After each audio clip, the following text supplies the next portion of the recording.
Hello again and welcome back to my channel. If you're new here, my name is Emma. I also go by Coffee Vamp, and today we're discussing graphic novels and comics that we read this year. We're both working illustrators and cartoonists, so probably the stuff that we selected is going to be a mix of stuff that we loved as comics fans, just readers, and then also stuff as working artists that are interested in just seeing illustration done masterfully or seeing cartooning done masterfully. And there are things that we read during the year, not necessarily that came out this past year. Yeah. Like, I think my favorite thing is Monsters 2 came out this year, and I still haven't read that, despite loving the first one. I'm True. just like, not in the place. There's just like, there was so much sick stuff that came out this year. A couple of these are either this, if not this year, within the last couple of years, I think.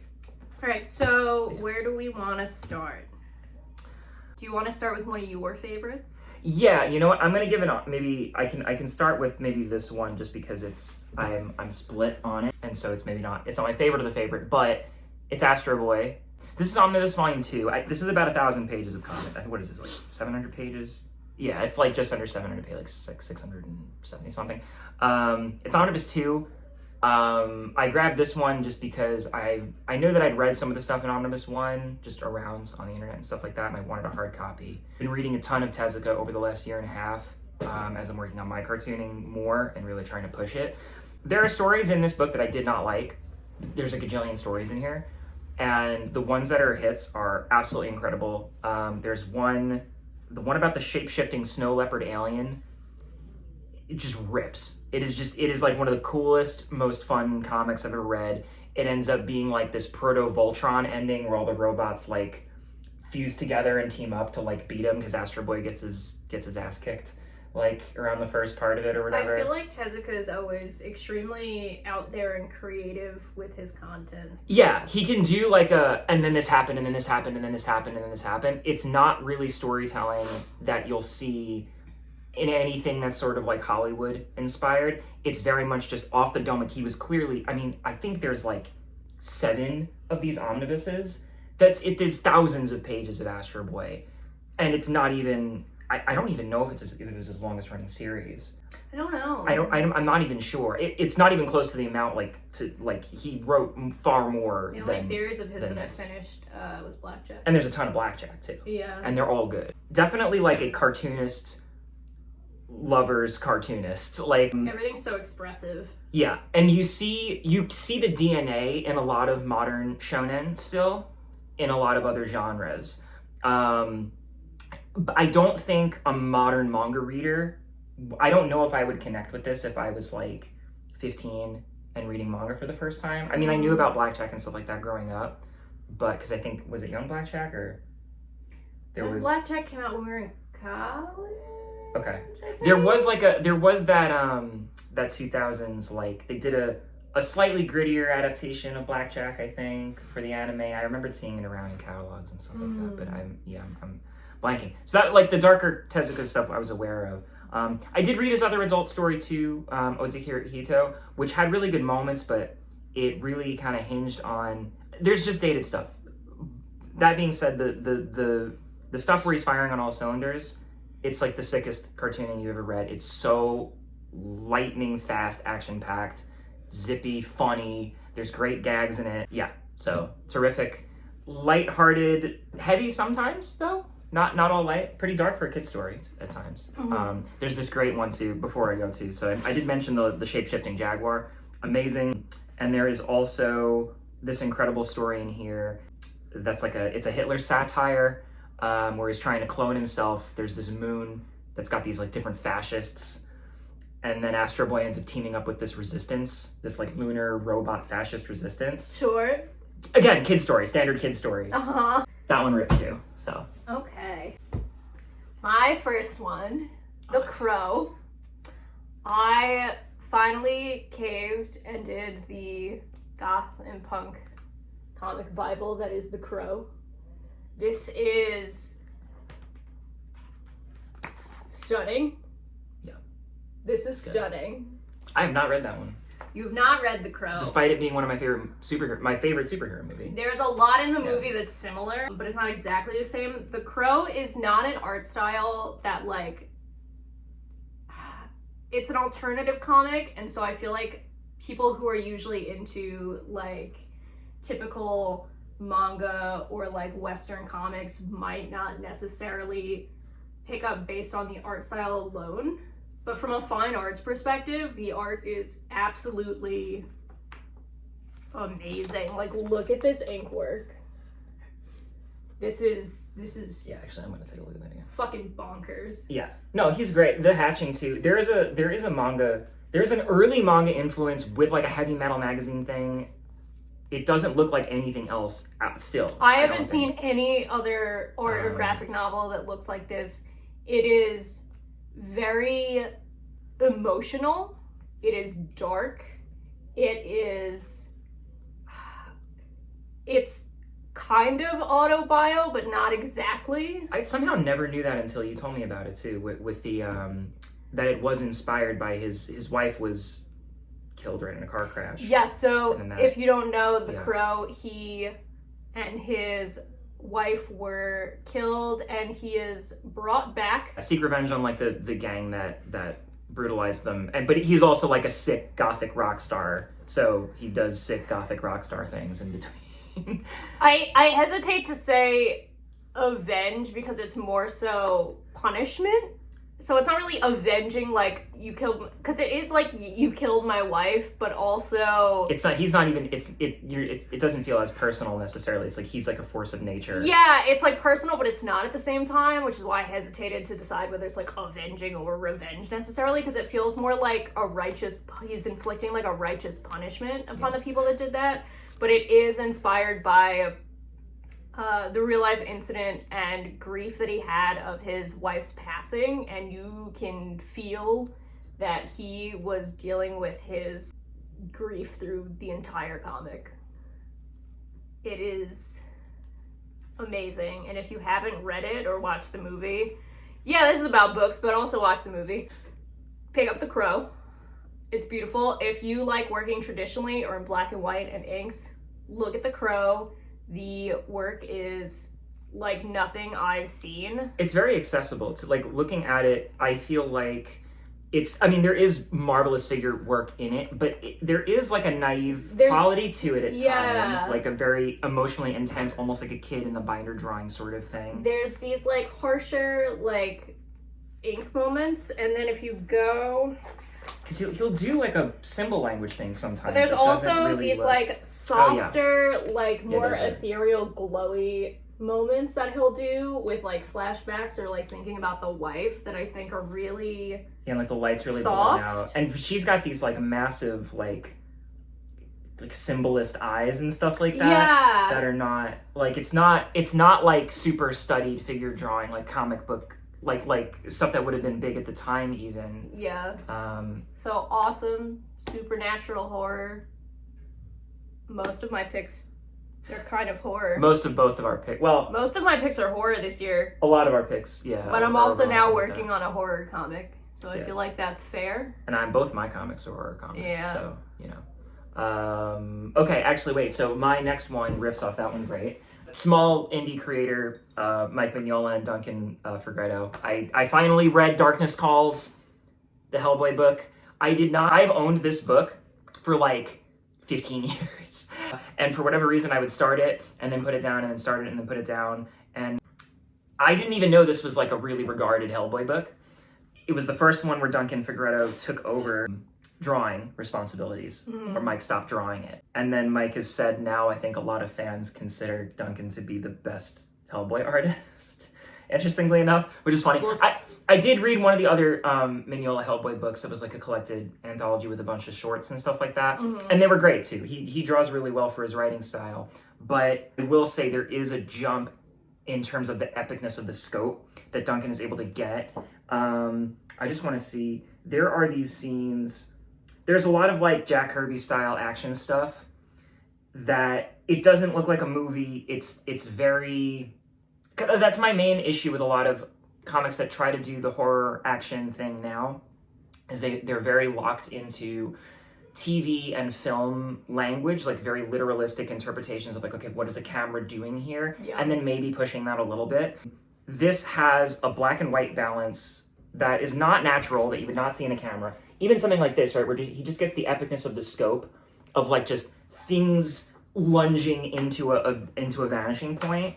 I'm trying to, there's this one scene where, I mean, I don't need to this one's a super famous comic, but there's a lot of different folklore. I think Maiden Mother Crone, I think we said, was like in it too. I think I showed you parts of it while I was going through it. Yeah. There's these this is the one with Hecate, right? Yeah, Hecate's like a main feature in this one. There's a dude that has like sworn fealty to her.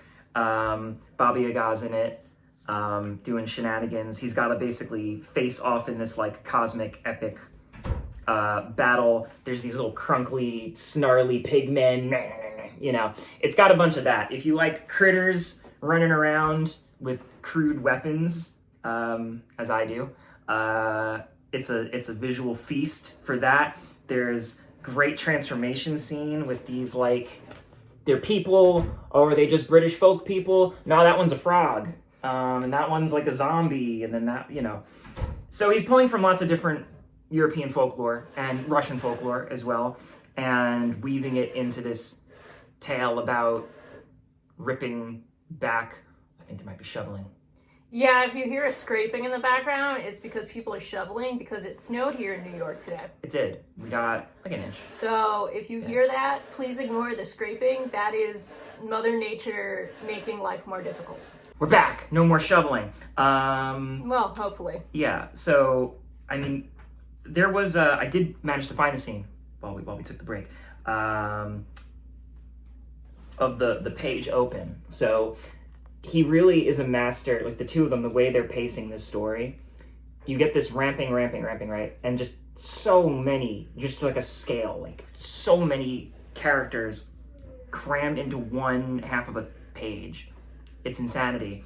And then you get this blasted open, wide open intro to this fight scene. This is maybe the best, sickest composition I've seen. In terms of,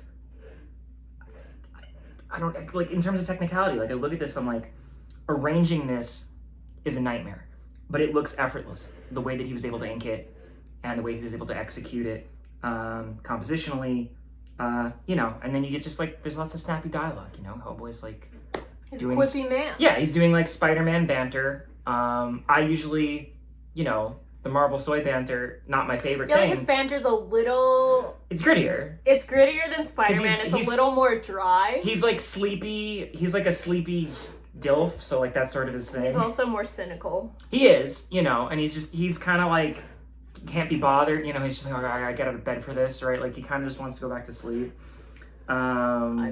But, you know, because people keep pushing him, Hellboy gets more and more invested in, you know, stopping it and protecting people.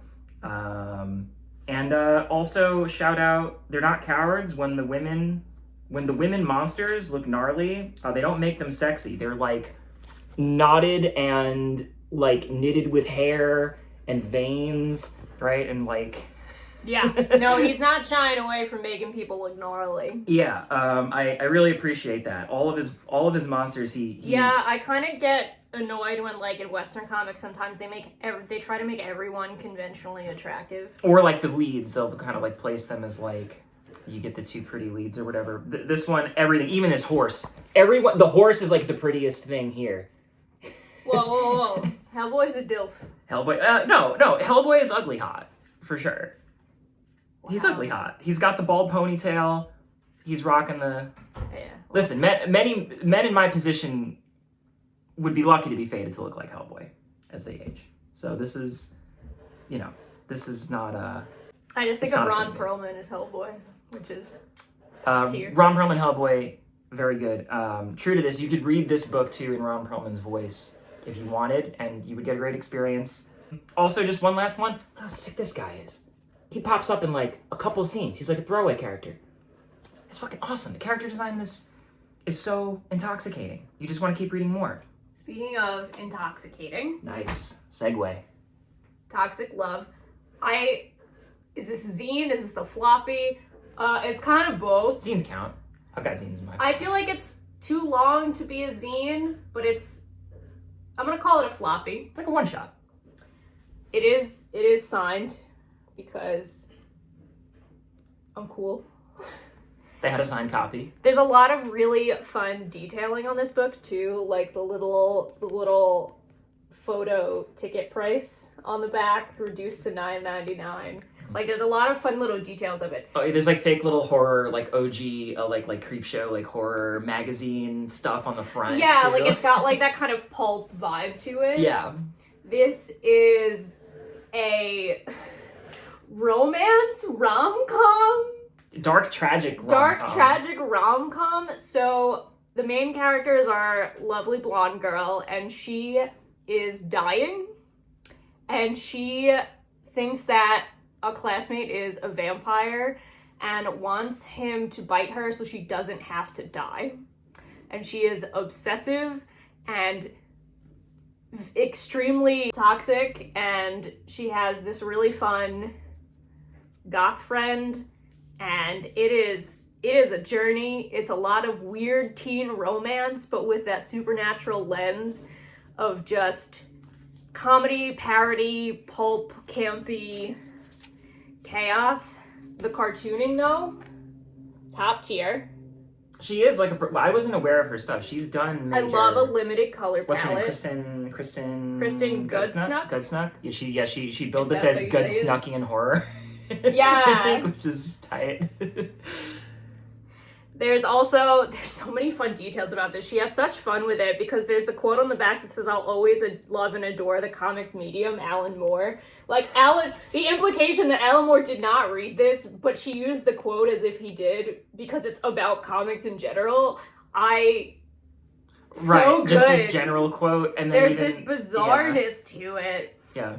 She's yucking There's it up. just like, yeah, there's so much hammy, overdramatic, like, acting happening. It is such a good time. So, like, if you like older, campier horror movies, like, if you're a fan of, like, Carrie, or if you're a fan of, like, The Omen once in a while for a good, silly laugh, like, this is for you. Or like Ginger Snaps. If you really like Ginger Snaps, you would love this comic. It does like the popular girl friendship thing, and it does it very convincingly well, but it's also just like full of gags and yucks and dumb shit. Yeah, because it does the teen girl friendship and like drama there.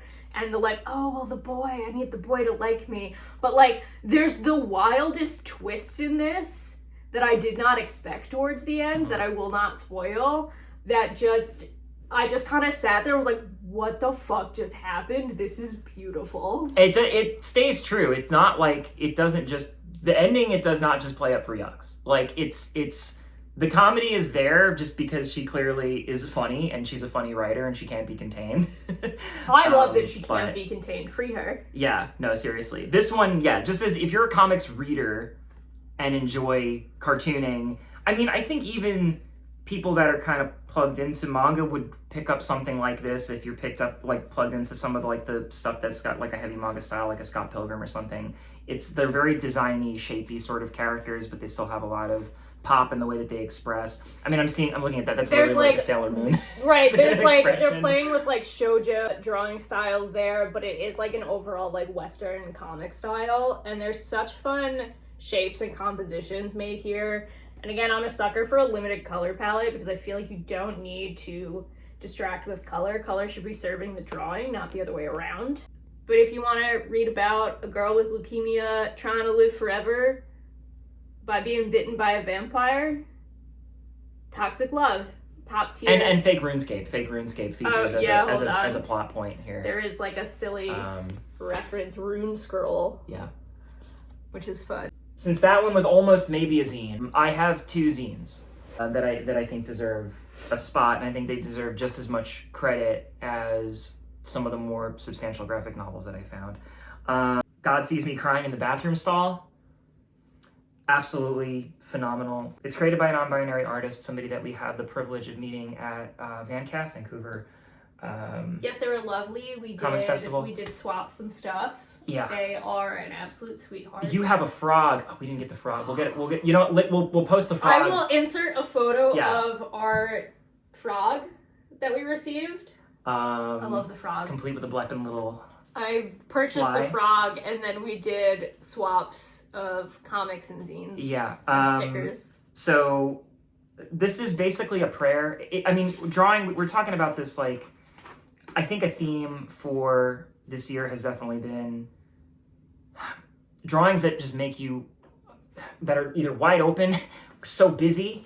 Raw. You know, raw in the moment. Could almost be a margin drawing in a kid's notebook, but done with the sensitivity and emotional intensity of an adult. Yeah, there's just such sincerity and such, there's so much conveyed in such like a simple drawing. Yeah. And I put that in air quotes because like it's the simplest drawings are the hardest ones to really nail. They require so much courage because I genuinely believe in this is sort of like just the years and years of drawing for me have sort of humbled me in this regard of understanding that the most showy and the most flashy illustrations are not the real ones, a lot of the time at least. Sometimes they are, but a lot of the times it's getting back to basics. Look at these little serpents, Garden of Eden sort of jam going on. And their name on here is... Oh my gosh, yeah. So they go by Vinci Lim. And I will put their handle up here. Yeah.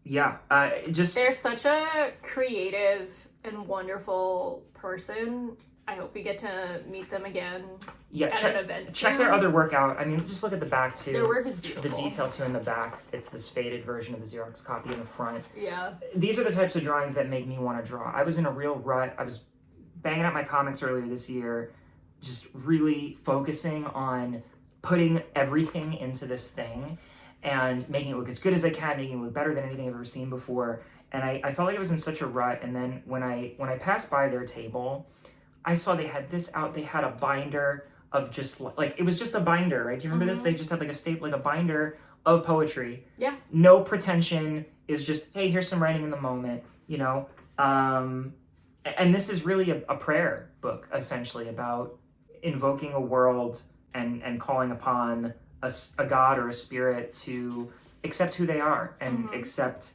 their non-binariness as is, and to really embrace that difference in themselves as a kind of almost like a conduit for the divine, you know, like the gentle I now want to believe in miracles for people like me. Maybe one day I'll learn how to drive and you could sing in the front seat with me, right? Honk. It's such a sweet sentiment. I want to, you know, I teared up reading this thing, man. And it stands up to, you know, we've got some real bangers on this list, obviously. It stands up to any of the huge graphic novels that I read this year in this small little zine. I think that's why it's such an incredible medium, too. If you're trying to get into comics and you don't have the confidence in your drawing, make a bunch of zines. Give it a shot. Seriously. This is the type of thing that reinvigorated me. Like, I have a master's degree, whatever, who cares? Who freaking cares? I did zines first. I'd make zines. Yeah. We still make zines. We still make zines. I love zines. It's like one of my favorite things to make, man. Yeah. Yeah. For that. But yeah, very touching testament to queerness, non-binariness that really moved me personally. And then next up is just my favorite illustrator of all time. My absolute favorite illustrator of all time. This is Sept and Ember by Farrell Dalrymple. This was a mini comic zine that he put out, a tiny thing with the most splendid tiny illustrations that I've ever seen in my life, as is always the case whenever I see a new Farrell drawing. There's really no plot to this. I mean, there is a plot to it. It's Sept and Ember just running around, getting chased by big, grumpy men. You know, there's a motif in terms of the stuff that I like. I like a nice, crusty monster man, and there's a whole lot of that in here. These little sneaky little devilly things that pop out of holes that are in all of Farrell's art. He's got these kind of motif characters. The crow is sort of everywhere too. I don't know if he's named. I know the cat is named. I think he's Gatto Griscato. Great cat. I do love how Farrell draws critters. They're still shapy, kind of like, I mean, that is I feel like a through line in terms of the art that we like, is that I appreciate attention to detail, and there's a lot of detail in Farrell's work, but he is never willing to draw it the right way, quote unquote. There's always something very intentionally off because he thinks that it speaks to like a deeper emotional truth than if he just copied a photo ref or copied the real proportions or the way that somebody looks literalistically one-to-one. His animals, though, he does tend to kind of keep open, but there's like an octopus. A lot of undersea life. He's going back in with white gouache on top of stuff. So there's so much hand. Even in the cover, he could have edited that out. Ooh. Had a phone call interruption. Even on the front, though, I don't know if this is going to pick up on the camera great. There's white out, like right here in the middle. Do you see this?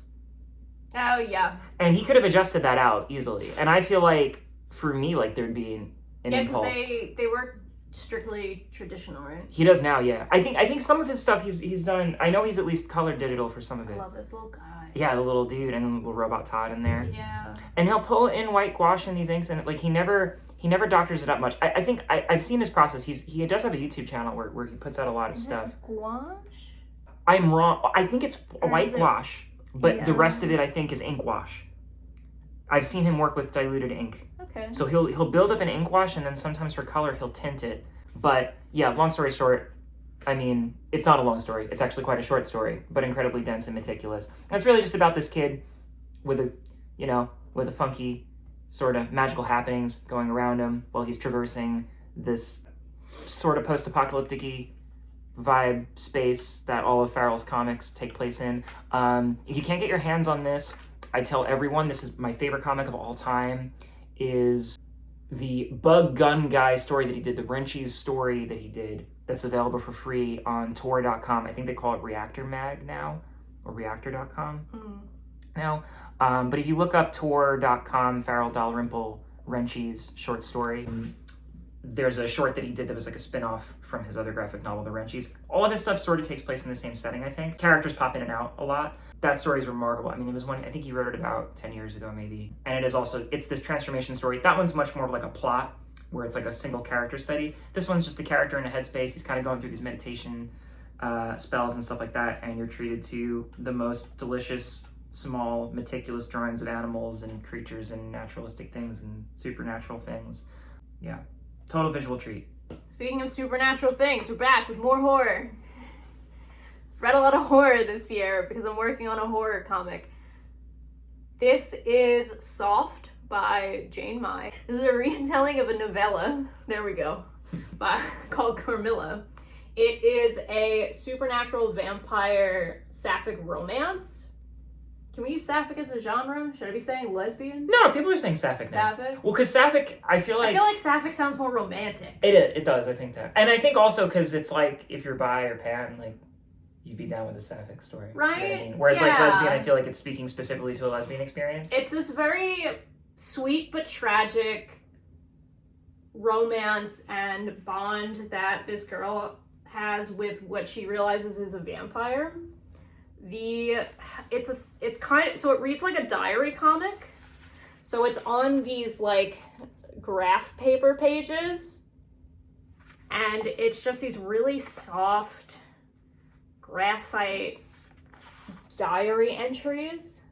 It feels like you're reading the main character's like journal, and I love that kind of intimacy and storytelling because I tend to lean towards autobio and diary comics, and this really soft, titled joke intended, rounded cartooning just kind of balances out the horror really interestingly, because you have like this really unassuming, like you look at these illustrations and you're like, this is just a sweet, two squirrel girls having a fun time, having a little hangout, a little romp. Yeah.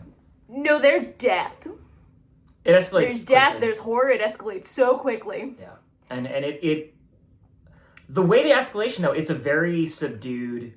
It's a very natural and kind of like you expect it, but at the same time there's something alarming about it because like it builds up throughout, but at the same time you get to that point and part of you was kind of like, I was hoping it wouldn't happen because like you want the two of them to have like a nice relationship. but you realize that it's inherently like a toxic pairing. And just the fact that it feels like this little handwritten memoir of someone who fell in love with a vampire. Yeah, we were talking about art that looks like binder drawings and stuff like that, like school time doodles. Yeah. This literally is that. Like, I mean, not... Because, like, if you it's look, evoking that there's, like, on these little faint graph paper lines, like someone was drawing this in, like, a notebook. Yeah.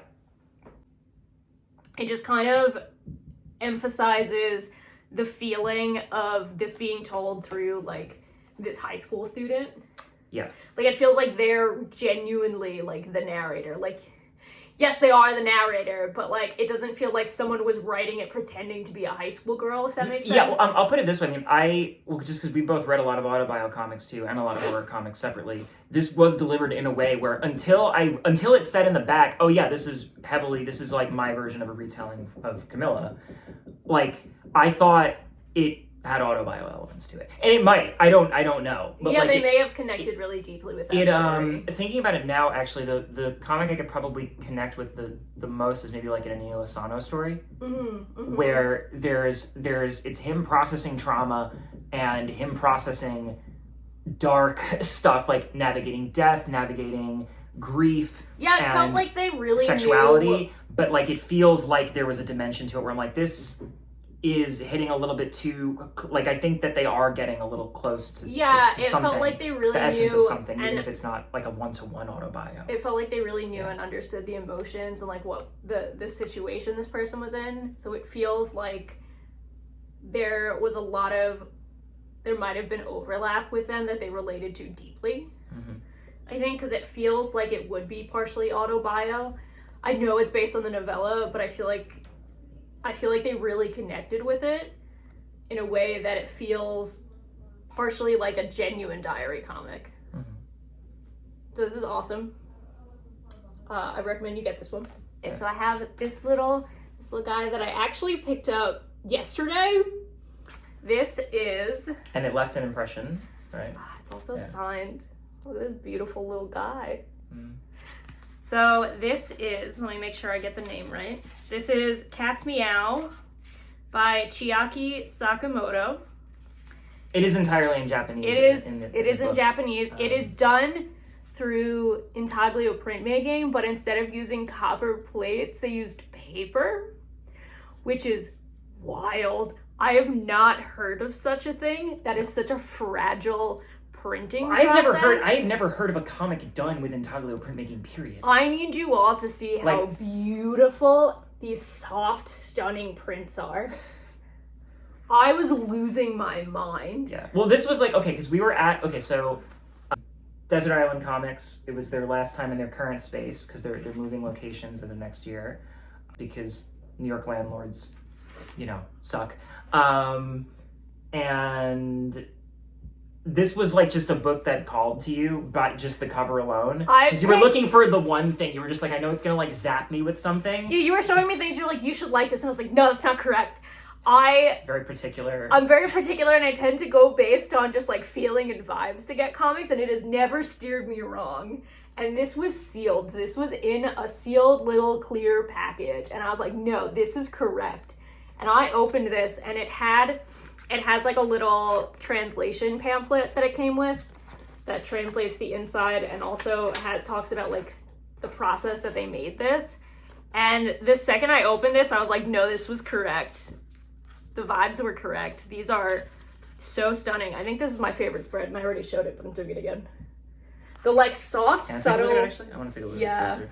Yeah, and again, the camera is probably not going to do it 100% justice. But these like beautiful, soft, subtle variations in tone. It looks like this like soft, glowy, ethereal halo everything has.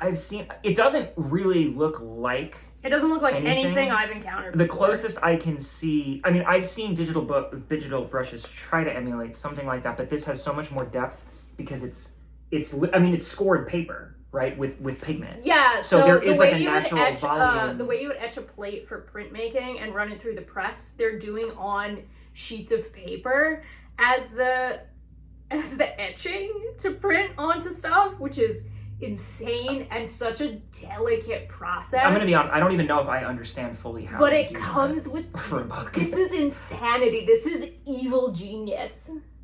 I need you to understand. If you're not like an artist watching this, I need you to understand the idea of like, say you're baking and you have like those little cookie stamp things to try and make the cute little design. Now imagine that was made of paper and you're trying to put the image on, okay? It is insanity. But it looks so fucking good. Yeah. It has a natural, the prints lend themselves to like a natural depth. So like every picture in this, it just looks like you're falling in. Like it looks like you're looking through a keyhole or something like that and you're getting like sucked into a little moment. The actual story is just like a little slice of life cat story. Yeah, it's just like a really sweet, what's going through a cat's head while its owner is asleep. And it's very sweet. And it's like this meditative little short book. Yeah. But it is stunning and groundbreaking technique concept to my little lizard brain. Yeah. This is wild. Well, I'll do one that we both liked. Yes. And this will be easy. We picked this up Free Comic Book Day. No, we didn't pick this up Free Comic Book Day, but it was scraps from Free Comic Book Day. I mean, we can shout out our favorite comic shop. Yeah, we'll shout out Escape Pod Comics right here. Right, yeah, we did get this from Escape Pod here. We love Jim Rugg and we love Street Angel. We do. Huge fans of both. I have all the oversized Street Angel books. We've read all of them. I've read all of them. Good. We've read all of them multiple times. I think I've read every Street Angel like 3 times. They're phenomenal. They're so good. Cartoon Dog, okay? Cartoon Dog. Just sick dog. I remember he'd been talking about this on the Kayfabe channel. He did a couple versions of this story in particular, Street Angel's dog, over the years. There's an older one where he drew it as like a regular dog, and then when he returned to it, he was him and Brian Maruko, who's the person that he writes it with. Mm-hmm. He was going back with Brian. He was just like, should we do a realistic dog or maybe a cartoon dog? And they were kind of like spitballing it, and they decided, let's do a cartoon dog. And the cartoon dog is the best.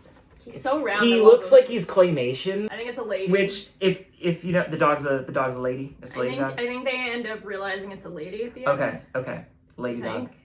Well, either way, like if you know anything about the Street Angel setting, it's superhero but very grimy, gritty, working class.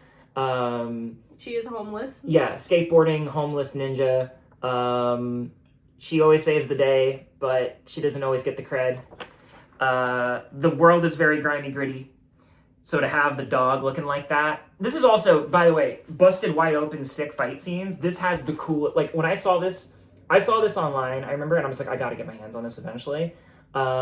Just that jump, and then this gnarly, like action movie, a lot of kung fu movie shenanigans. He can do these like massive 2-page spreads. Jim is a master at pacing and timing and visual storytelling in comics format. And these like loose, but there are these loose expressive lines that he'll do, and like the fun he has with like sound effects and lettering. Yeah, are so good. Because he was a professional graphic designer for some years, and that really the dog goes through different outfit changes. Yeah. Right, these are also like digitally painted. I think they're stunning digital paintings.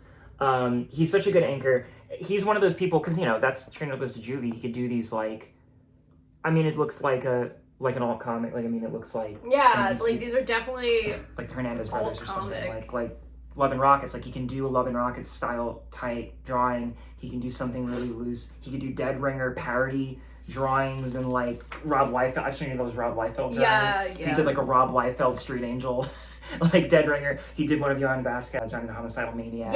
Yes, the variant covers. Yeah. For like old runs of Street Angel, he did these like fake Dead Ringer because I think he got on. Oh my god, I'm drawing a blank on the name of the publisher because he shared a publisher with Johann Vasquez at one point. Oh I think. And so he wanted to make it look like he had, fake variant covers. The jokes are always great. They're so expressive. These like loose but like really dynamic poses and really dynamic line work. That's one of the themes for this year, man, is just keeping it almost like a kid drawing, but then like diming it in like a really, composition, like raw, scratchy, like sketchiness to it that I love. Yeah. He's never resolving it. He's not over modeling anything too much. He's not. He's not making it too clean or refined. And like that helps, because if you're trying to sell speed, you don't want, because again, like so much of this is like faster. We got to run this way. Crash, bang. You know, oh my God, this gorgeous like. There's like gnarly, you know, there's this bloody footprint on this like friggin', you know, just stomp this guy. I don't know. You know, hey Mohawk, let me see your phone. You know, she's got his axe. Yeah. She like just casually steals his weapon. Alright. You know, and there's a sweet little family at the end. Again, she reunites the dog. Spoiler alert, Street Angel's dog is about her journey with the dog. And she brings the dog home where it belongs. Yeah. There is an epilogue though that I won't spoil. It's very good. It's very cute. Because the epilogue I think is the real ending.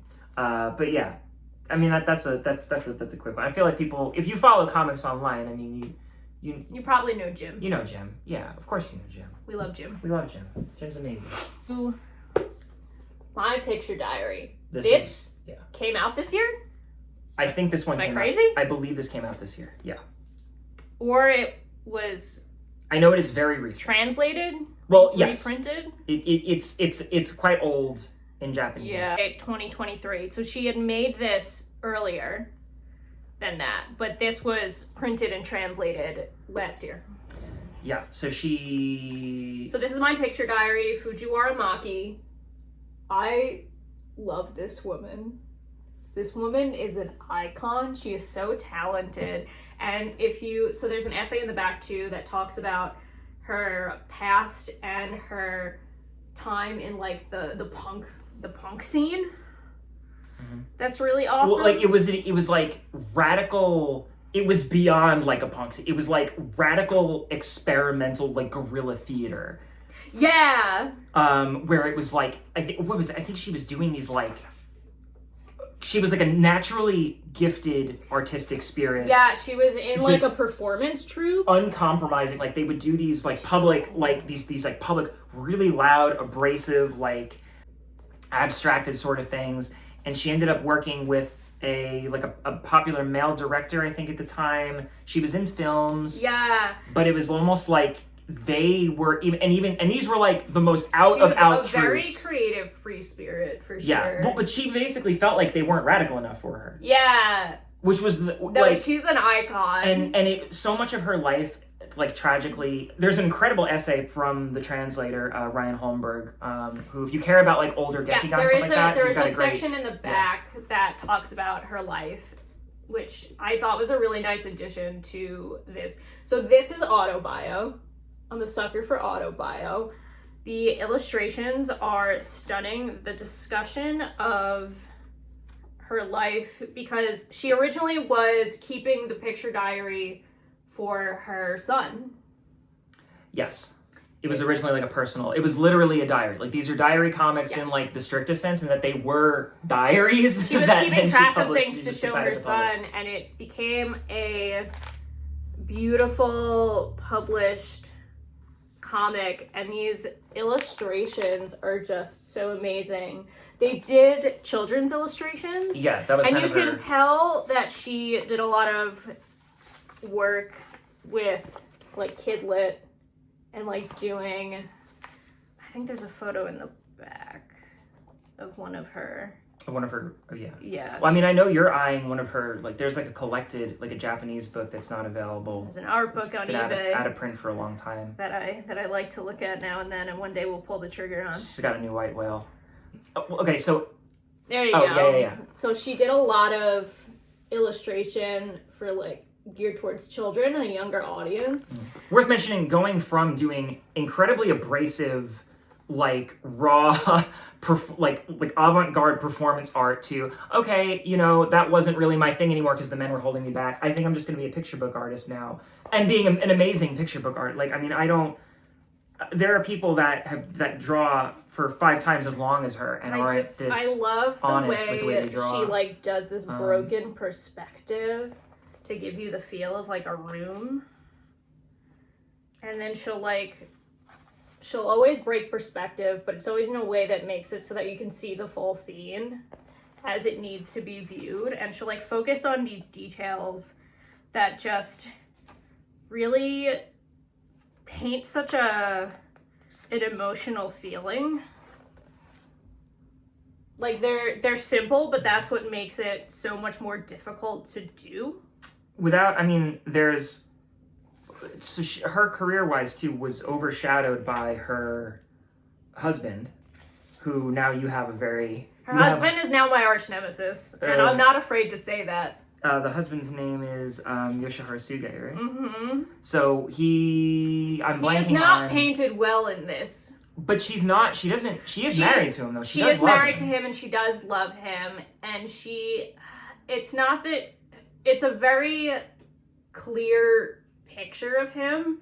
And she doesn't disparage him at any point.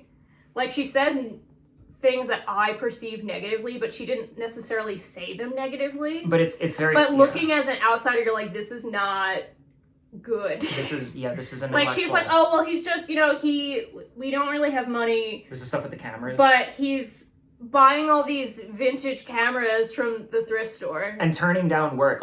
Turning down work. And I'm like, ugh. He literally has people, like, he has publishers coming to his home and saying, she's like, but, hey, shrug. And I'm like, he has publishers, like, begging him, hey, please get this book done. You're a genius. Please get this book done. And he's like, not working. And he's like, I'm going to buy another camera. I'm depressed today, ducking into a ball. And she's so gentle and sensitive about it and, like, understanding about it. But at the same time, I'm like, I want to shake your husband. Well, not please. A spoiler because it's revealed. Do you want to give the... She's battling cancer the entire time. Yeah. She is sick with cancer. She would end up dying of cancer, like, years after this came out. I mean, I think she battled it for, like, a decade or two, I think. I don't know if she was in remission during this. They don't specifically talk about treatment too much in here. Yeah, it's not a cancer book. But at the same time, it's a footnote in her life, which I think also just plays in the atmosphere of, like, there are... Because she's documenting... Sometimes it's day by day. Sometimes there's big jumps. Yeah. If she's feeling really unwell. But... like, it starts out... When you start reading it, you're like, oh, this is just like a sweet, day by day, her spending time with her son because she works from home, or she's just out working at this point. I don't specifically recall if she was doing illustration work at that point or not. I think she was taking a break. Yeah, it sounded like she was to raise the kids. Yeah. She started school and she wanted to be present in the kids' life. And she's such a good mom. In the beginning, you're like, this is such like a fun, lighthearted thing, and then you start getting more snippets about the family life, and you're like, oh. And you just get a little more snippet, and you're like, oh. Uh-oh. And there's such a deep human truth to that of, like, well, okay, there's one thing where it's just like, okay, it's the day-to-day thing. Because they do clearly love each other, but you see, like, these genuine and, like, sensitively approached, like, flaws in their, like, family life and the relationship. Yeah. And it's this very endearing and very... It's so emotionally charged and human and sensitive. And, like... You can tell that she was working on this as, like, a day-to-day thing. Like, it genuinely, like, it's called My Picture. It literally was just her documenting things for her son. It was not intended to be, like, a book. But I think she realized towards the end of it, she did, yeah. She realized, like, hey, there's something, this is actually, like, a really substantial portrait about my life. And and there's a human story here. And I think anyone that's been in a neglectful relationship or an abusive relationship or something kind of understands this. The things that you take day-to-day as normal, when you start reflecting on them, you realize how abhorrent they are. And I think what makes it even more tragic, though, is because she's such a brilliant artistic spirit, she can't not complicate someone. Yeah. And she will just say constantly, like, I love Daddy, because she's talking to her son. Yeah. And she's talking to him as if he's an adult reading this now. And, she'll talk about how hard it is for her to make friends, and, like, it's kind of mostly just her hanging out with her son and dealing with this loneliness and dealing with this isolation. But there's so much nuance and breadth and depth to the story. It never feels repetitive. I am curious though, because I know Yoshiharu Suge did do a comic that takes place during the same time period, right? Oh yeah, he did. Because I am curious to see his interpretation of like that time period. Because that I think would have been, despite the fact that doing I'm not the biggest fan, but that's because I became so enamored. I became so enamored with this woman. I could not help but want to defend her honor. Yeah, so you're kind of, there's going to be a part where you're just like, edgy man, truth teller. I don't know, dude. Maybe take care of your wife with cancer. But if your wife that's doing everything, yeah. But I know they do sincerely seem to love each other. Every relationship. And he does seem to sincerely regret who he was. Like, because he's still alive. Yeah. I think because he says the quote at the end above the essay. Hold on. Yeah. Which the essays in this, by the way, the forwards and afterwards, they're hit or miss always. The essays in this are phenomenal. Yeah, it says, Suge Yoshiharu about his wife. I imagine having met me was ultimately not to her benefit. Which is such a sad thing to say, because she genuinely loved and adored him. And I think he did an extent, but his capacity to be social was just just not there, that I think he really grieves the way that he. And when I say arch nemesis, I'm being dramatic. I don't mean arch nemesis, but people are messy.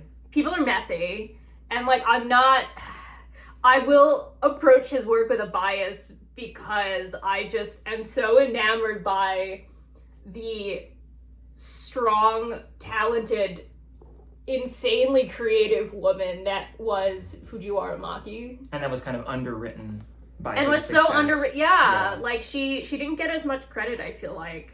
I do recommend looking into her and her past. She's so cool. You don't understand. She's so cool. And you'll understand if you read it. You'll understand, and her art is just so amazing. Look at this. So good. They're perfect in the moment drawings. And they're done in a day. Yes. Right? Each one is done in a day. Oh, actually, segue into the next one. Yes. Perfect segue. Perfect segue. You and a bike in a road. This was Eleanor Davis. And first a highly regarded and celebrated. I want to show the little guys on the back. Not overshadowed by a man, thankfully. This was a travel journal diary about their bike trip from Arizona, trying to bike all the way home to Georgia.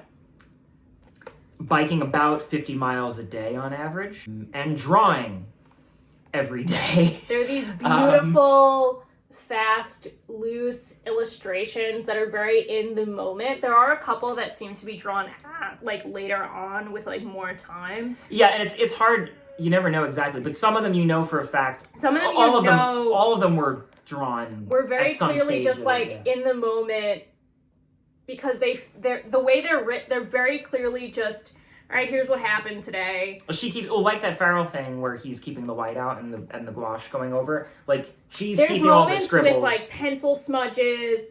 There's the one where it's raining. It's raining, and then you can clearly see there's a smear. Or she's sweating and it's smearing the graphite if she was drawing with pencil that day. She switches medium. Sometimes it's a pen, sometimes it's a pencil. Sometimes it's ballpoint pen, and sometimes it's pencil. Nobody is on model. Everyone is sort of There's eraser lines and smudges. Everyone is this beautiful little blobby avatar of themselves. There's no animation turnaround style of keeping the character on model or whatever, which I love. So many beautiful, sincere. It's another one that's really great at capturing just these human moments. Yeah. In a way that you kind of feel like you're included in the experience. You feel like you're experiencing it firsthand, from an emotional perspective. Definitely an author that, again, because we talked about books that appeal to us as both the illustrator and as the lover of comics as just an art form. Mm-hmm. And this one I think is firing on all cylinders for me.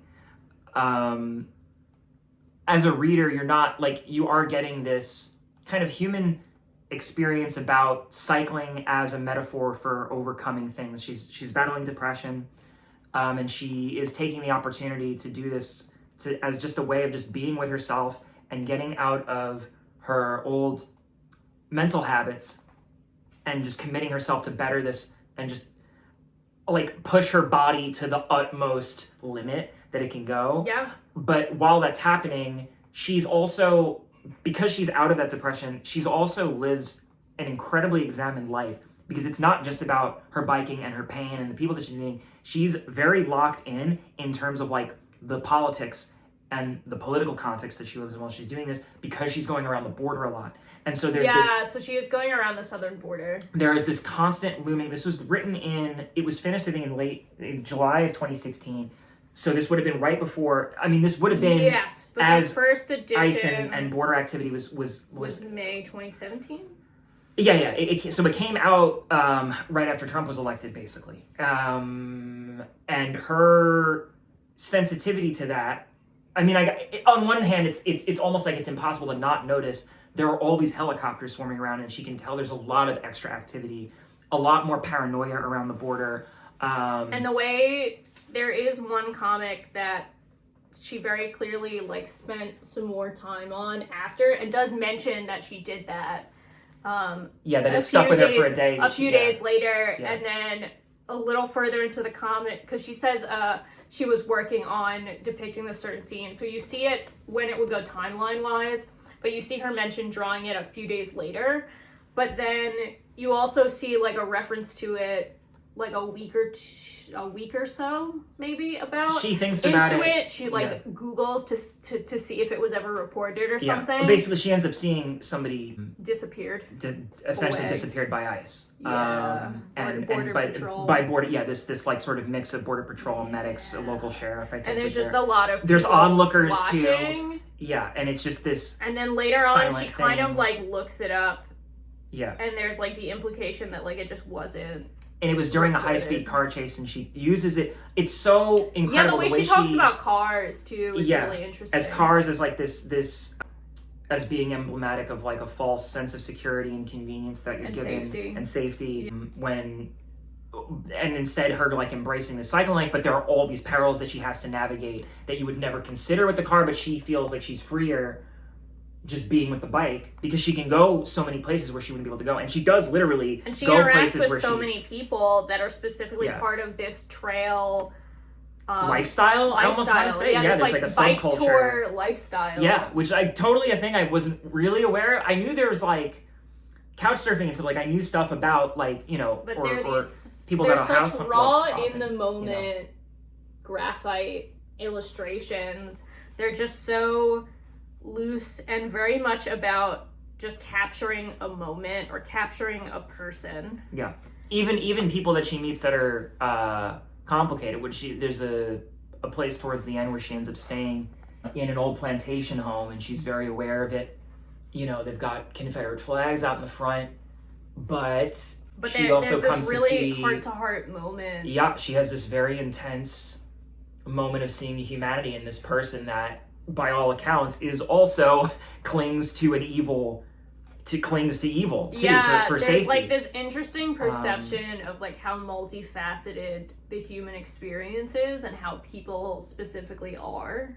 Yeah, as Americans, especially, these like hang-ups around just racial paranoia, and there's paranoia around the border, but then also community, people able to come together. Yeah, there's these moments where there's like implications of like, this is a woman out in the desert biking and camping alone, and the like safety regarding this, but they're meeting these people that are willing to put them up and have like this really sweet connection with, and it's like it feels like a very warm, safe environment. But then you have this moment where they're like, oh, you shouldn't camp out there.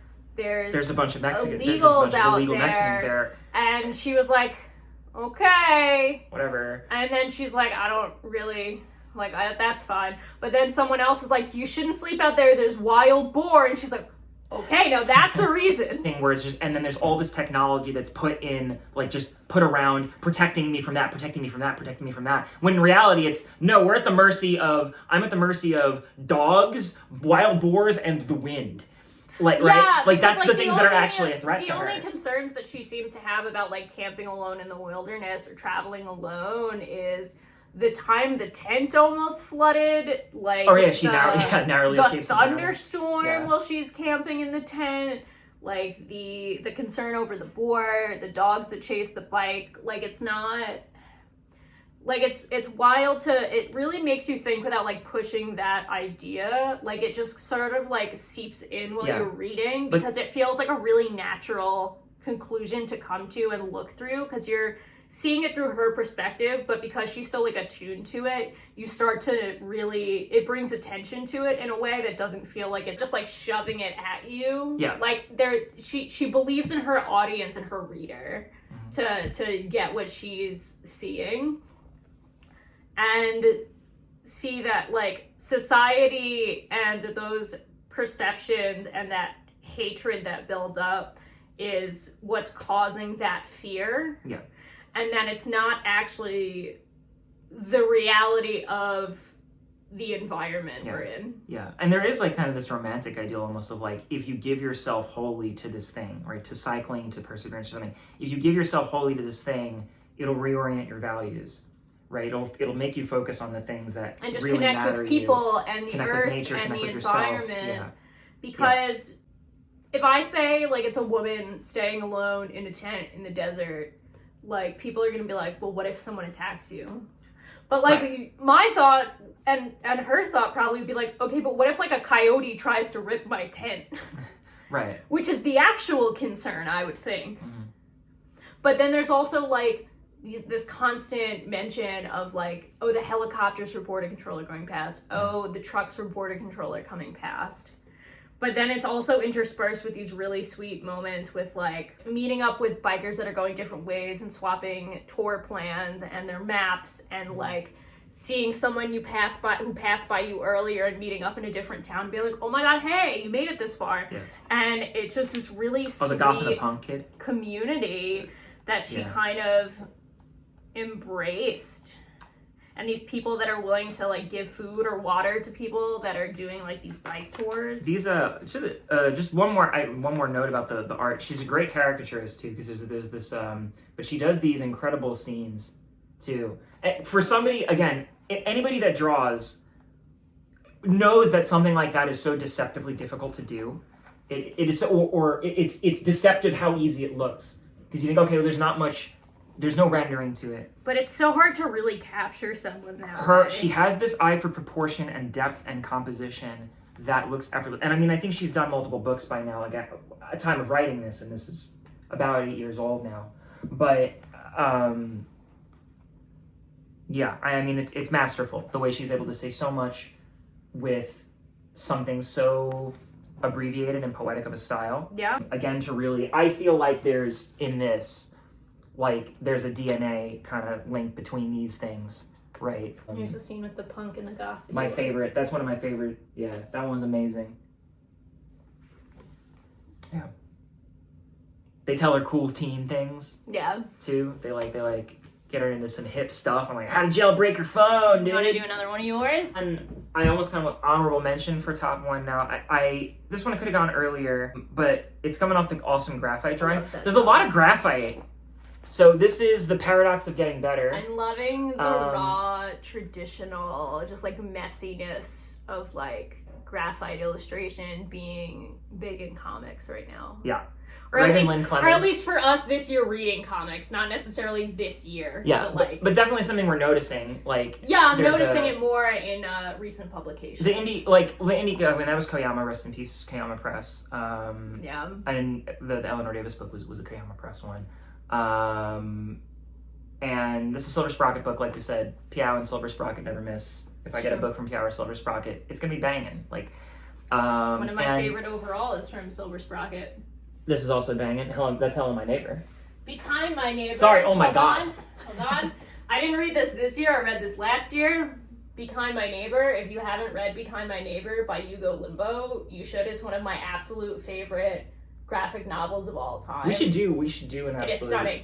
If you want us to do a video talking about our overall favorite graphic novels, comics, manga of all time, like our top tier list, let me know in the comments down below. We would love to do that. Honestly, yeah, seriously.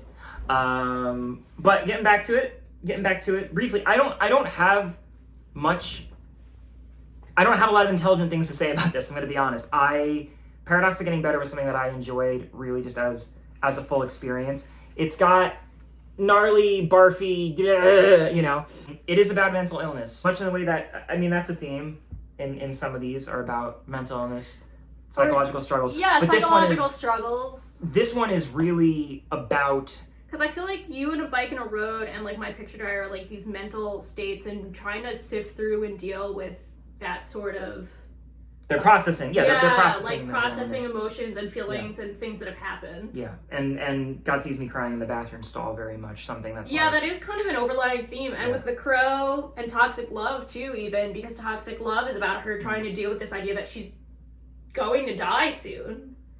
And The Crow, he did die and he's dealing with the grief associated with that. But this one, I think, is it was very brave. I mean, okay, so it's kooky and has sort of a bit of like a cartoon sci-fi conceit to it because you send your kid to Moon College. Is it Moon College or Moon School?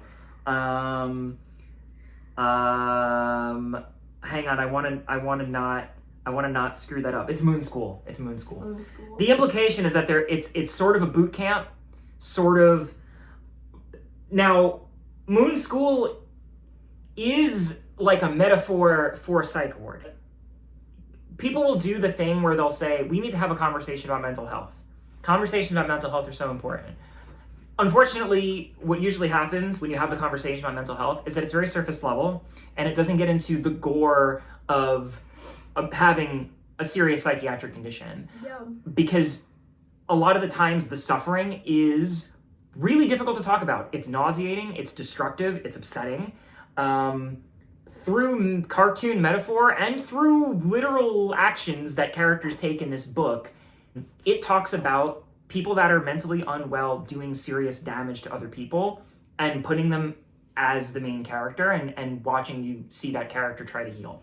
The character comes back from Moon School, immediately starts hissing at the cat. He ends up eating the cat. But I told you not to read this one. It ends up eating the cat. That was unexpected. Oh, yeah. No. Yeah. Okay. Yeah. I'm not going to show that, but I'm telling people right out the rip. Oh. Like I said, I don't really have anything intelligent to say, other than the fact that the dad looks like this. The dad looks like a lima bean. Oh. So it's got, there's there's kooky bananas cartoon shit. Yeah. But it's also this really deep, raw... It has a hard edge to it. Like, the writing has a, and it's them saying, why would you do this? Why would you do this? It's the second he comes back. And the implication is that he was a really destructive person when he came back. All of these different characters on the front, I guess with the exception of the cat... Yeah. That's lounging at the top. They're just versions of them. They're versions of them. They're this triangle that's speaking in X's at first. Then they become another thing and another one. Then they become another thing. They look radically different. And they're supposed to be like reflections of them getting better. There's a scene, there's the scene in Moon School where they end up being a teacher in Moon School because they go back. It sounds like it's this really, it's like the raw, dark side of like mental illness that isn't really shown much, where like, yeah, they're getting, like, I feel like a lot of things you'll see, here's the person getting better, but, like, it doesn't show that sometimes they get worse. Yes, and that is why it's called the paradox of getting better. Right. It's because as you get better, in, like, your worst Moon qualities School, are revealed. In, like, Moon School, they're getting better, but they're realizing they're not a good person. He's also hamster wheeled, so he kind of ends up being, like, this camp counselor sort of character when he gets into Moon School.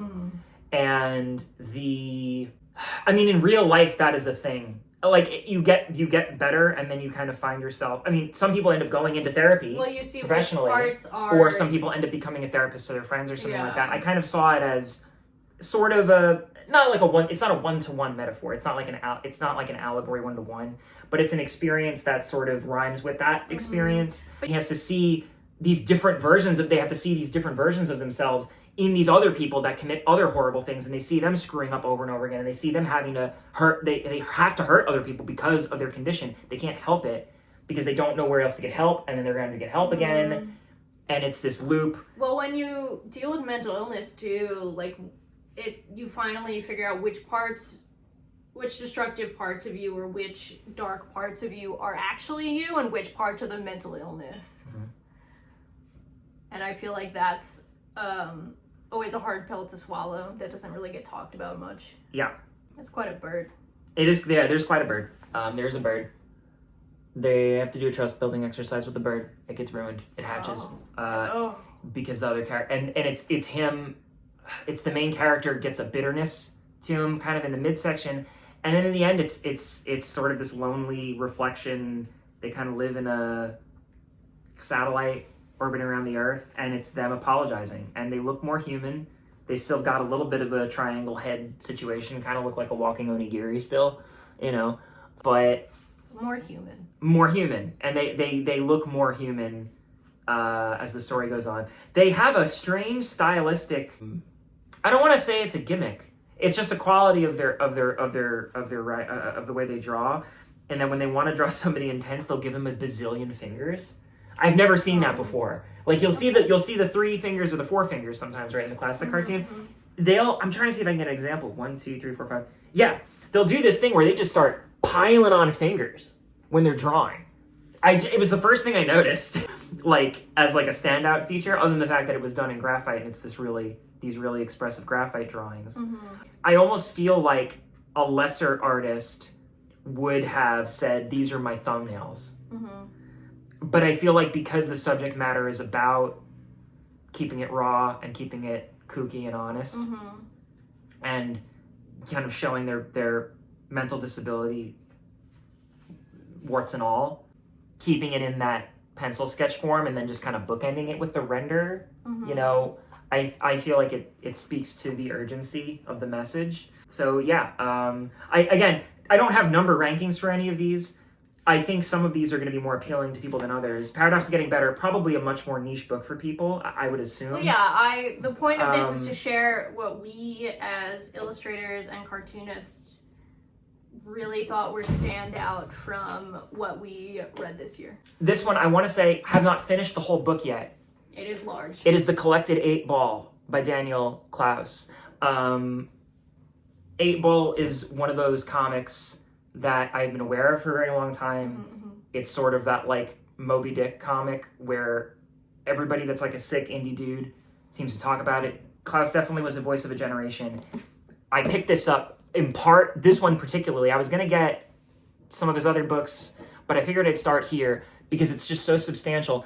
And I was looking, you know, as I've been kind of finishing up some comics over the last year, I'm trying to make, just from a book design perspective, how do I make the sickest book design? This is the illest book design.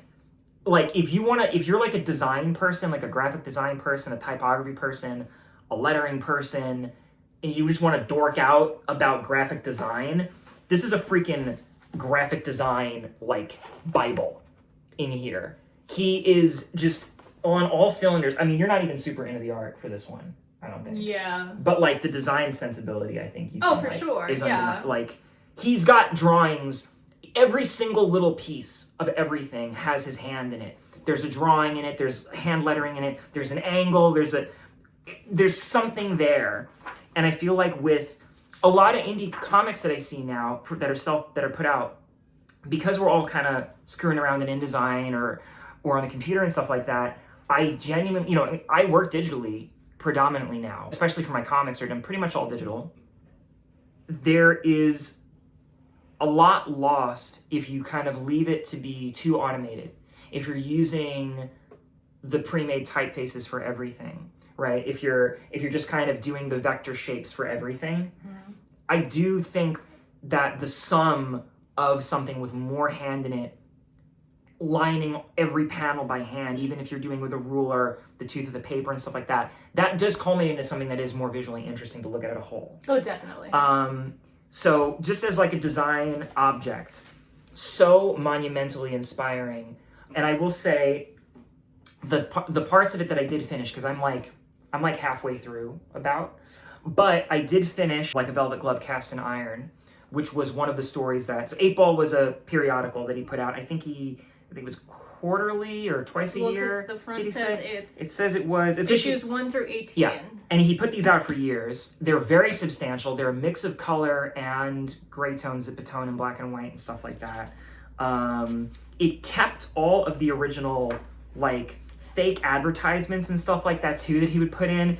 I think there's a I think they're a fake letters column too, or how people do like crank call-ins and stuff. He had like a fake prank call award where he was gonna like award people money for the best prank call they make if they like send it in to him, and then he like wrote a transcript. I don't know if that was real or not. It's probably fake.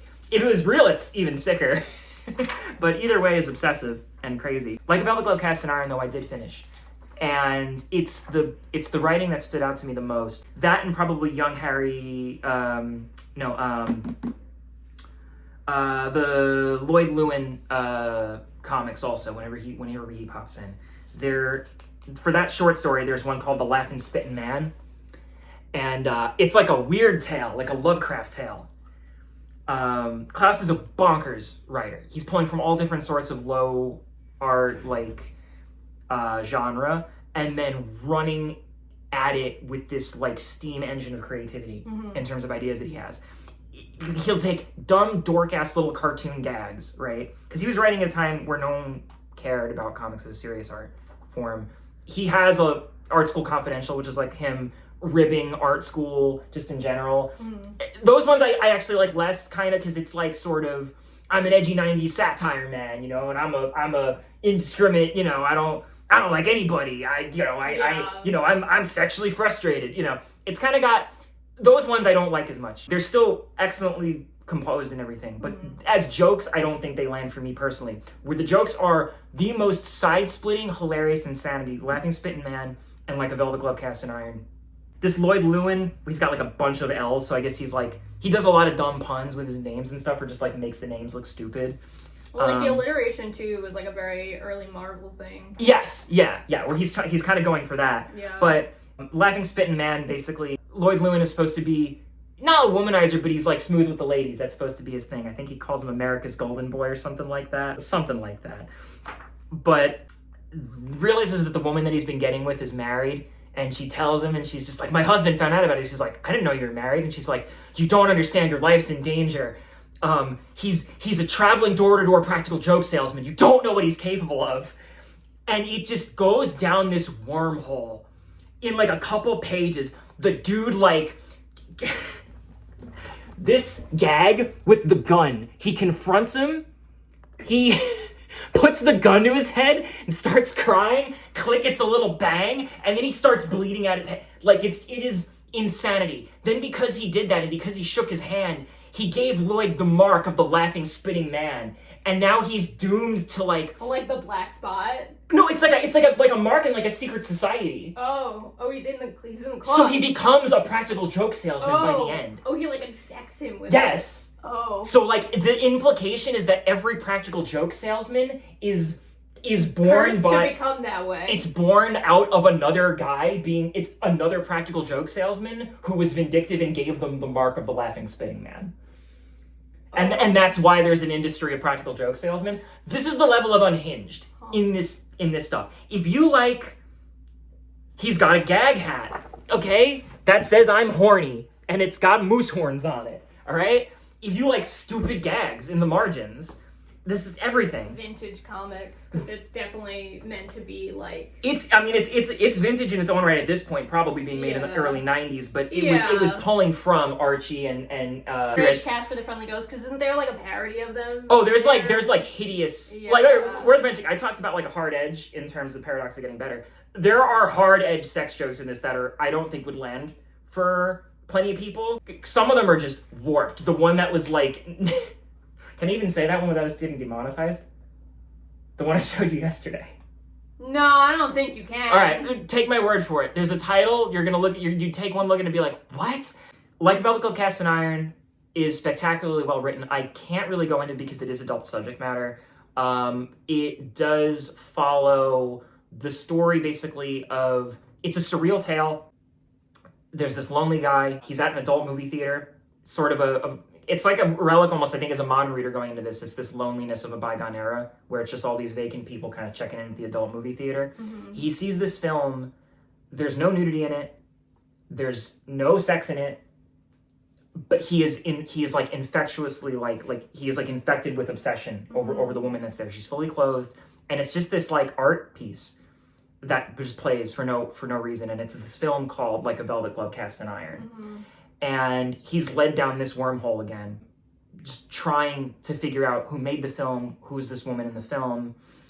It becomes a lot more meditative and surreal and dreamlike as it stretches out. There are funny, weird, twisted gags all throughout it. A lot of them take the form in like a quacky new character that he meets, like a dude that said he's getting this eye surgery, so he's got shrimp in his eyes now.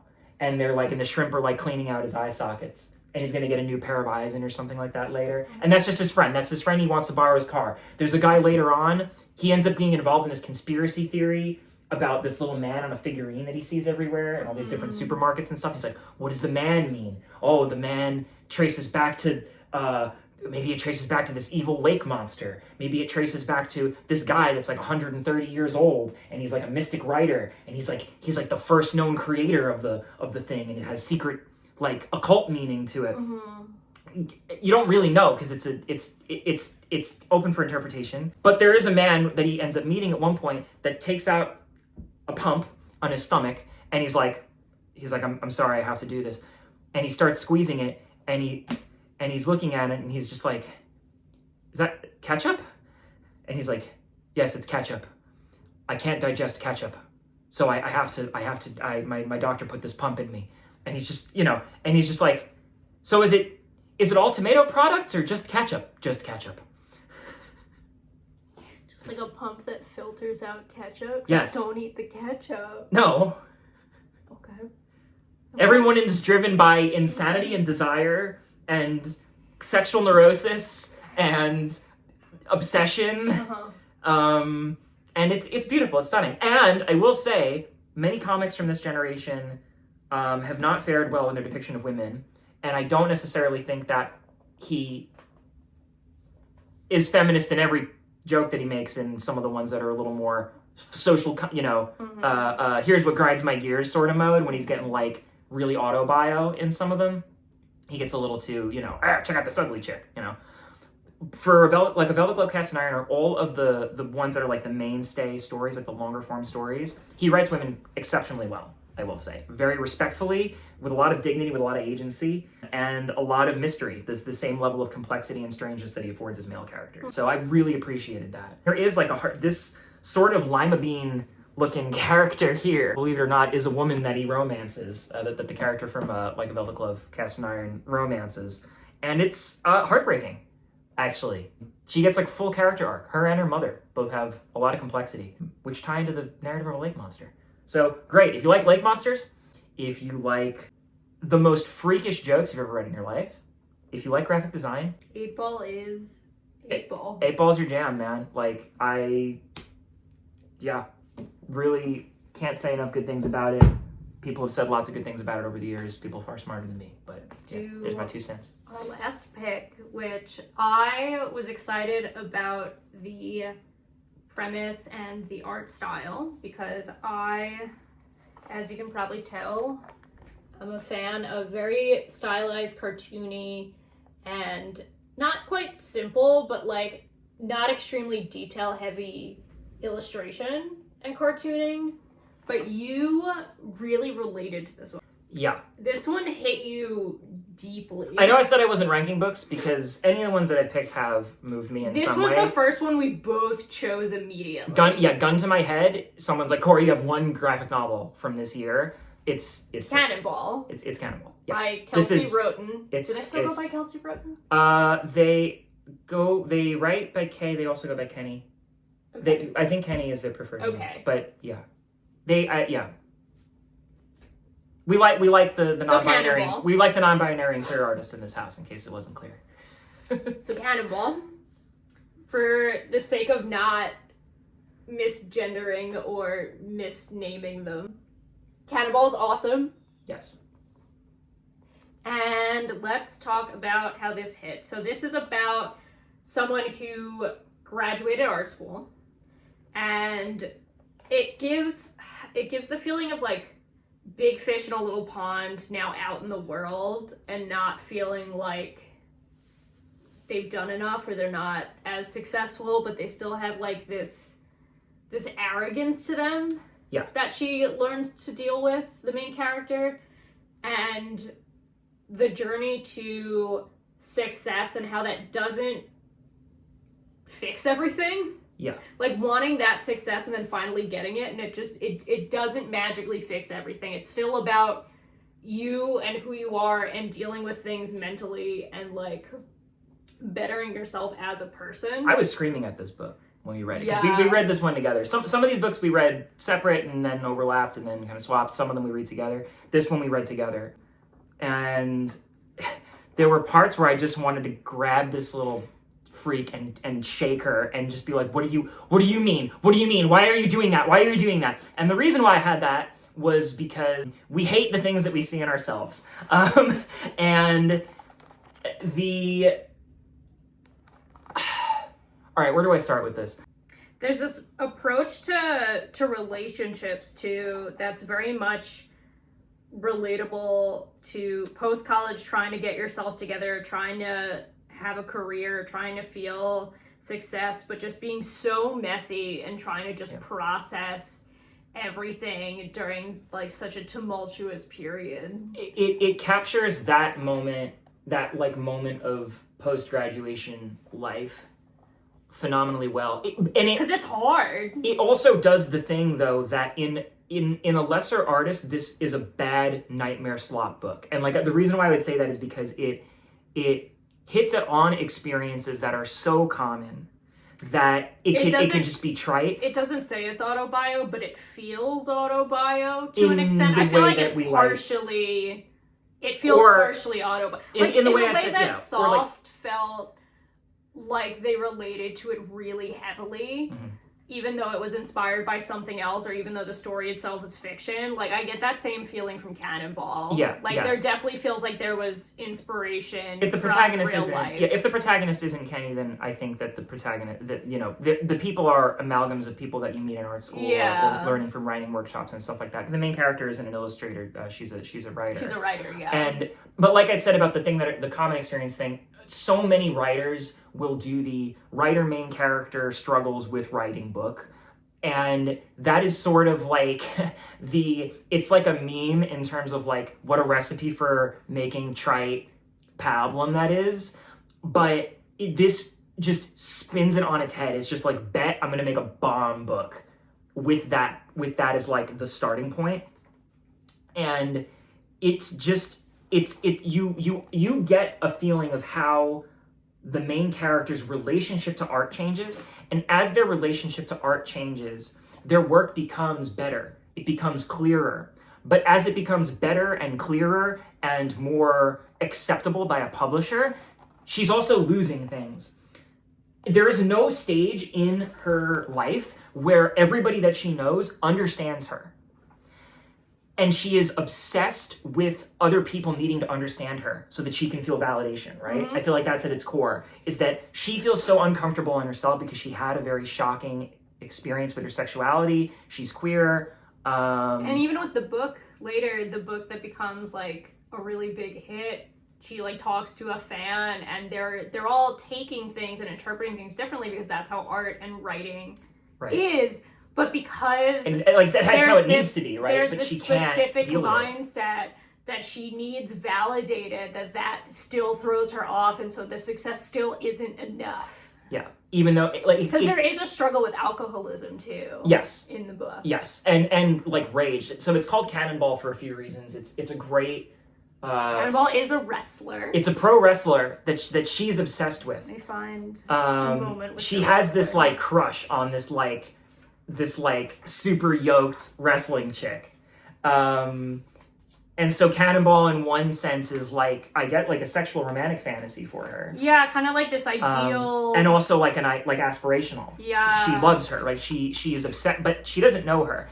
And that's part of the paradox of the story. But then Cannonball, I think it's also called Cannonball because she has an explosive temper. The main character struggles with these just debilitating outbursts of rage and confusion, and she doesn't understand. I do also love from an art perspective. So when the main character Caroline is writing the stories and they're showing the stories she's writing, they're all portrayed differently. Or like the flashback, or like when she's reading her novel, like they all are portrayed in a different style than the comic itself. And I love that like difference and how it feels like you're in like a different plane or a different reality for those few pages. Because I feel like that really lays on the storytelling aspect of it and her as like a writer. Because like even the dreams she has have like this different fantasy element to them that really just separates them from everything else that's going on. Yeah. Because the whole thing is that she in college was deemed like a genius and like revered as like a really good writer. And, but then she feels like her career doesn't match up to that. And kind of reliving that and then just trying to find that success, but then she finds the success and it's not fixing everything. And I think she kind of expected everything to fall into place once that happened, but it doesn't. Yeah, it's sort of like this because you still have to work on you. You're still your own problem at the end of the day. And it's like her relationship to art sort of, you could say, matures. And her friends and her family and romantic relationships. Well, to art particularly, the art relationship is the one thing that really matures, I'd say. Yeah. Her. And that's because her relationship to her own craft. And it's because how she relates to her own trauma and her own pain. People, like her earlier work, that other people that were sort of like getting this like, that are trying to score like just dork, creepy hipster points with her, right? Like, oh, you know, I liked your work more when it was more raw and it wasn't trying to do this YA genre pandering thing, right? Because as she matures, she starts to realize, like, oh, you know, I do have a science fiction story out of this really raw, like, speculative fiction that's, like, deeply personal and dark and just coming from this dark place. She's starting to realize, too, she's like, I want more dynamics in my work, you know, I want to have different... There's such a good illustrator. I'm going to talk about that in a second, too, because I have their other book. I have Kenny Rowan's other book that came out Eden 2 at the end of last year, Eden 2. We'll probably end up doing that on a follow-up. I suspect I'm going to adore that book. You really connected with the art in this one, though. I did, yeah. But it's worth mentioning, too, as just like again, I got it because I'm an illustration dork. Rowan has just the range of treatments in this book, too. They stay pretty... you know, focused. They do have on the one style, but it's a little over the place when they do the other book at the end. That's sort of like Chronicles of not Chronicles of Narnia, Wrinkle in Time. They bring up Wrinkle in Time later. She ends up doing this story that's inspired, kind of in similar lanes that remind me of like the Wrinkle in Time. If anybody read those books growing up, like mystical, surreal, fantastical, very meaningful, but you know, for kids. There is that in like Caroline's reality too, because like there is this weird deity relationship she has with Cannonball, the wrestler, that like you're kind of unsure at points if she's hallucinating her or not. Right. Oh yeah, she like arrives to her. She's like convinced that she is talking to Cannonball in these really bizarre situations, and it's kind of unclear whether it's like as a deity figure or she's hallucinating because she's having psychosis. Yeah. So Cannonball is an expression of her mental health. It is aspirational. It is her romantic desire. It is literally her temper. It's how she copes with things. It's how she pushes people away. It's brilliant. It's so layered. And I almost feel like I'm as much as we're hyping it up, I almost feel like I'm underselling it by like just not mentioning how good her character writing is. All the thematic stuff, it's not like it's heavy-handed with this. Like, it's not like it's just a book about ideas and then just leaves you with that, and you're kind of just like awash in metaphor and surreal stuff. Out. Everyone feels really human. Everyone feels real, and like you've met that person before, that kind of person. The pacing is, you're getting this day by day of, I mean, in parts, and then there's with time skips in between. There's these but it feels like you're really traipsing through like the life and feeling really not so much like an outside observer, like you kind of, because she is the narrator, like you are getting mainly Caroline and her kind of perception of things, but there is this sense of, I don't even know, I lost my train of thought just looking at the art. It's just some of these, just in terms of the characters. She does... Right, that's what I was talking about, the characters. Like, the way the way that they're portraying relationships between the characters themselves, how other people around Caroline are going about their life. The one other classmate that's like really successful, and there's this sense of like bitterness and wanting to impress and like assert dominance over them, like career-wise. Yeah. And like their relationship with their best friend that kind of fluctuates a bit, because there's moments where they kind of are having a lot of problems communicating and kind of going in separate directions and trying to deal and cope with that. Like very, very relatable situations that are portrayed in a very real and not heavy-handed way. Like, it feels really natural. Your 20s especially, I feel like if you want to flip you shed a lot of friendships, and it doesn't even necessarily have to be through this. You're really finding yourself and seeing what you need to have in your life, like the kind of people and the kind of environment and experiences you want in your life. And then she can draw a little guy. Perfect little guy. You know? And it's something, you know, it's a little... If you're not new to this channel, you know I love a good little guy. Yeah, but I would never leave you, even when you get old. I'm immortal. I'll never get sick or tired or die. Really? Yes. Yeah, there's like... She's like, oh, write that down. Okay. There's this childlike wonder, too, in moments when she's writing.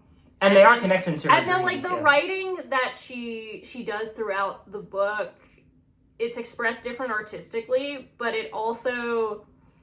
like in different art styles, but they also progressively get better. Mm-hmm. Like the story she reads to the reader, and like you see in the beginning about like a break at like a coffee shop or a diner or whichever it was. And then it goes to the space story, and then I think there's another one. There's like... Well, it's like cosmic, apocalyptic. Yeah, it's then like there's like world-saving event that they have to do with these. Did we show this? Did we show these? The stunning story she does at the end that becomes like her big magnum opus. And it's painfully... And the stories themselves get better. The art for it gets more exciting and decorative. And the stories at this point, they become a little more like raw, childlike, but like they're also... Yeah. Getting better in a sense, because these just feel really raw and emotional, and they're really showing a lot to them. Mm-hmm. Not that the other drawings aren't, but like there's something, you get the feeling that it's this like growth, not just in the writing, but in the way the writing is portrayed. Yeah, and her relationship to herself and to her art is maturing, and not everyone understands it, and that's hard. Okay. It's hard, and it doesn't really give you. I mean, I don't want to give anything away. But it's okay. With the like that's again, but part of life. Yeah, it doesn't sugarcoat the ending. No. I love how the cat's drawn. Oh, this cat. Yeah. She's got this cat. You can see that in there. She just acquires down a cat. Here. Yeah, she acquires a cat and then cares for it. It's this squiggly little noodle thing. Love them. And the ending isn't like.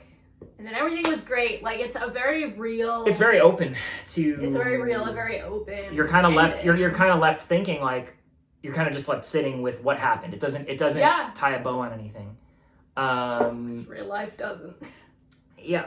And it's incredible. And the fact that they were able to write this at such a young stage in their career.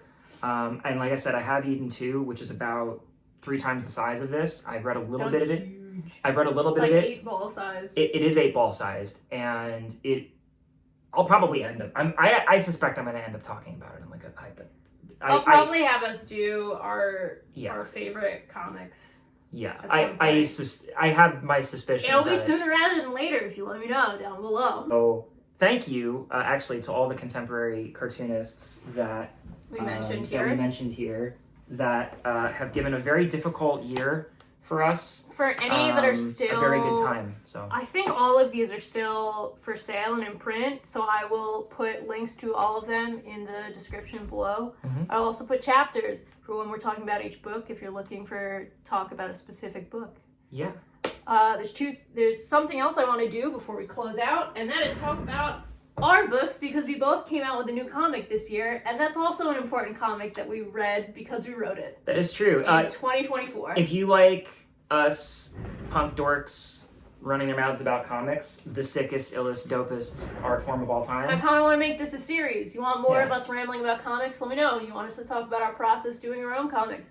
Let me know. I like to hear reasons for us to ramble. And now, other comics. Word from our sponsors. Yes, a word from our sponsors, us. So this year, Corey finished issue 1 of Death Lightning. The gnarliest. You want to talk about yours first? Don't want to talk about it? The gnarliest, most zappiest, gothed out action comic. If you fuck with shonen manga, if you fuck with the weirder stuff in seinen, like Dorohedoro, and you like alt comics, American alt comics and stuff like that are a little more high octane, this is definitely going to be your jam. I personally love every page of this. I really tried as freaking hard as I could, man. So there is not a single line in this book that does not have heart in it and that does not have blood in it. I wanted everything to feel like you're getting smacked in the face with a nunchuck. And you can get issues of this in person at Escape Pod Comics and Desert Island. Desert Island is not open now, though, because they're moving location. Yes. But they will be opening it in March. Yeah, and we'll have links to a web thing eventually. Yeah, it will be put up online. I'm planning on putting this up after the holidays. Yes. Your comic, though, is available. Yes, my two comics, but this is the one we're going to talk about because this is the one I finished this year, and this is Buried, and this is a going on brand with the auto-bio, dealing with emotions and trying to process things that happened over the years. It's this very just looking back at something from when I was younger as an adult and just trying to process and cope with what happened and understanding that people are messy and that people that we think were friends or we were trying to impress or maintain friendships with, it just wasn't actually a good situation. And sometimes it's hard to tell when you're in it and you're in the moment, and then looking back as an adult, you're like, that was really bad, huh? You gotta get that. That's such a good image. The spread. Yeah.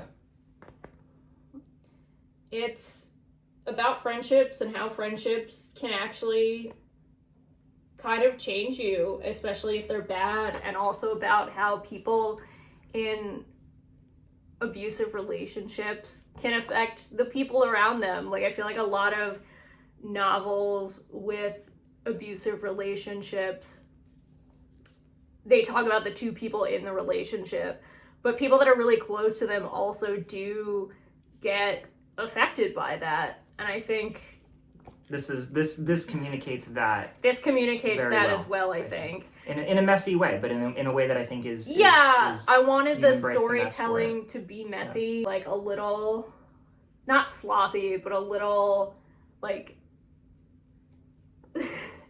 but that's because these sort of things are messy. Like, there's no clear, concise way to cope or deal or process that sort of thing happening to you, or that kind of like traumatic experience and how that affects you moving forward. Yeah.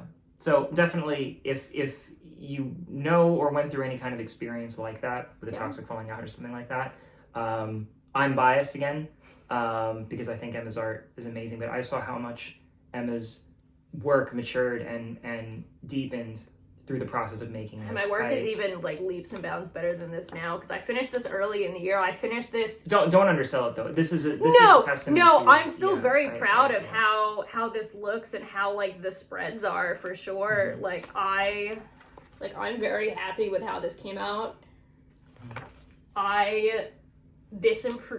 Doing something like this improved my art so much. I did finish this for VanCaf. And we're both working on new comics. We are both working on new comics. So yeah, quick pitch for that.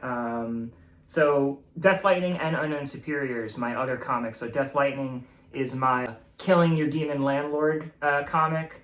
Unknown Superiors is my gnarly Lovecraftian horror joint. Dust Bowl horror. On Webtoon. It is available on Webtoon. I will be, if I haven't posted the new update, it will be posting live, and we'll have links to that too. It will be also, an installment of it will be in a forthcoming volume of something that I will be posting about soon as well. We're not quite promoting that thing yet, but that's something else that we're doing with, that I'm working with somebody else for. Very stoked for that. Yeah, keep posted. More Death Lightning, more Unknown Superiors, possibly a secret third thing. Don't hold me to it. And then I am working on a fun sapphic horror graphic novel that I will be updating and have a tier specifically for on Patreon starting in January. So if you want to get early looks at pages, the characters, that sort of thing, keep up to date as I post finishes, hop over to Patreon for what will be my $5 comic tier. Listen, man, if y'all made it this long through a video about two dorks dorking out about comics, y'all like comics. Y'all fuck with comics. Get the, you know, if you got a couple bucks, thumbs up button, listen, we're all struggling. Subscribe. I get it. We're all struggling. Smash that subscribe. Smash that like. It's free. It helps a lot. You don't got to buy nothing. We've got plenty of art for free online too. We just want to talk about the art form that we love. If you're able to support, terrific. That's dope. If not, we still think you're awesome. Even just liking, subscribing, commenting helps a lot and lets us keep doing stuff like this. Yeah, all right. So, we'll cut out now. Thanks for watching. We'll see y'all next time. Peace.